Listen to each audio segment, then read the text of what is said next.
আমার দাদাও মন্ত্রী ছিলেন, বাবাও তাই। কিন্তু আমার মন পড়ে থাকে চিত্রকলায় বা আর্টে। আমি যখনই নিজের পথে হাঁটতে চাই, আমাকে মনে করিয়ে দেওয়া হয় আমার ফ্যামিলি লেগেসি।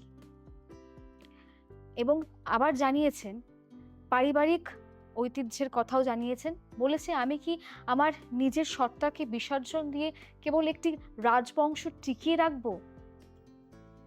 কেন আমার নক্ষত্ররা আমাকে এই দোটানায় ফেলেছে? তোমার কুষ্ঠিতে সূর্য মানে সান অত্যন্ত শক্তিশালী এবং দশম ঘরে কর্মস্থান। বুঝতে পারলে? দশম ঘরে মানে এই ঘরটা হলো কর্মস্থানের ঘর। বসে আছে কে? যা আপনাকে রাজকীয় ক্ষমতা এবং প্রতিপত্তি দেওয়ার প্রতিশ্রুতি দেয়। কিন্তু আপনার চন্দ্র মানে মূল রাহু দ্বারা গ্রস্ত এবং পঞ্চম ঘরে সৃজনশীলতা। বুঝলে? এখানে অবস্থান করছে।